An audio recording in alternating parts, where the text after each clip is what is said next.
Hello friends, welcome back to jennis cooking. இன்றைக்கி நம்ம இந்த வீடியோவில் என்ன பார்க்க போகிறோன்னா, வாழைப்பழம் வச்சு நம்ம எக்லெஸ் கேக் பண்ண போகிறோம். அதுக்கு முன்னாடி எங்கள் சேனலை ஃபஸ்ட் டைம் பார்க்குறவங்க சப்ஸ்கிரைப் பண்ணிக்கோங்க. அப்படியே பக்கத்துள்ள பெல்லைக்கனையும் கிளிக் பண்ணுங்கள். வாங்க வீடியோக்குள்ளே போகலாம். இப்போ எப்படி பண்ணுறதுன்னு பார்க்கலாம். இப்போ வாழைப்பழத்தை தோலை உரிச்சிட்டு மிக்ஸி கப்பில் சேர்த்துடலாம்.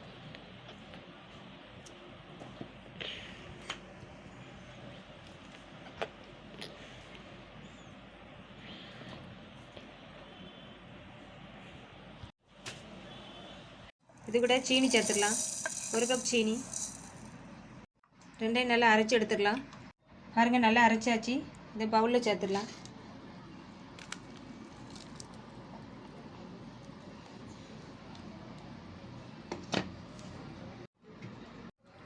இப்போ இது கூட பாருங்கள் ஃப்ரெண்ட்ஸ், இப்போ இது கூட 1 கப் கோதுமை மாவு எடுத்திருக்கேன்.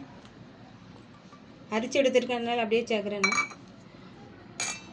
1 ஸ்பூன் பேக்கிங் பவுடர்,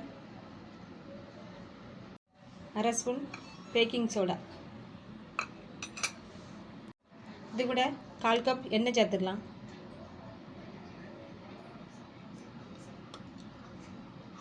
ஒரு ஸ்பூன் வெண்ணிலா எசன்ஸ். இது கூட 2 ஸ்பூன் தயிர் சேர்த்துடலாம்.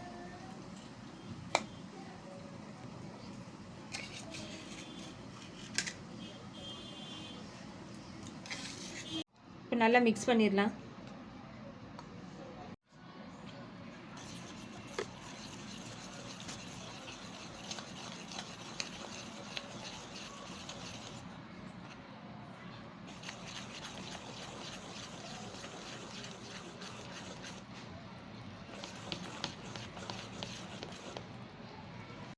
பாருங்கள், நல்லா மிக்ஸ் பண்ணியாச்சு.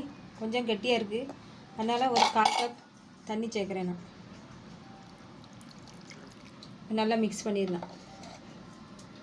பாருங்கள், நல்லா மிக்ஸ் பண்ணியாச்சு. இது கூட கொஞ்சமாக சாக்கோ சிப்ஸ் இது சேர்த்து நல்லா மிக்ஸ் பண்ணிடலாம்.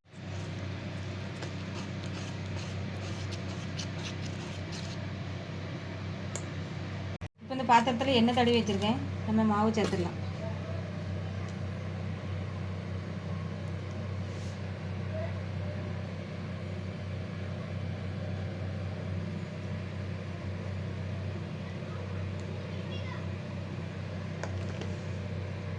மாவு சேர்த்தாச்சு. கடாய் நல்லா சூடாக இருக்குது. நம்ம மாவு கலவையை இதில் வச்சிடலாம்.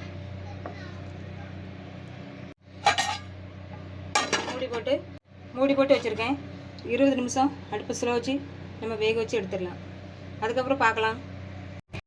பாருங்கள் ஃப்ரெண்ட்ஸ், 20 நிமிஷம் நல்லா வேக வச்சு எடுத்தாச்சு. ஒட்டாமல் வந்துருக்கு பாருங்கள். 10 நிமிஷம் ஆறட்டும், அதுக்கப்புறம் பார்க்கலாம். 10 நிமிஷம் நல்லா ஆறிட்டு நம்ம சைடில் எடுத்து விட்டுட்டு நம்ம எடுத்துடலாம். பாருங்கள், எவ்வளோ அழகாக வந்திருக்கு பாருங்கள்.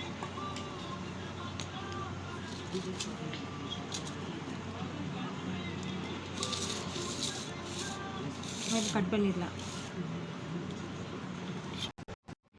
பாருங்கள் ஃப்ரெண்ட்ஸ், நம்ம கேக் ரெடி ஆகிட்டு. இதே போல் நீங்களும் வீட்டில் ட்ரை பண்ணுங்கள். பாருங்கள், எவ்வளோ சாஃப்டாக இருக்குது பாருங்கள். இந்த வீடியோ பிடிச்சிச்சின்னா லைக் பண்ணுங்கள், ஷேர் பண்ணுங்கள், சப்ஸ்கிரைப் பண்ணுங்கள். இன்னொரு வீடியோவில் சந்திப்போம். பாய் பாய்.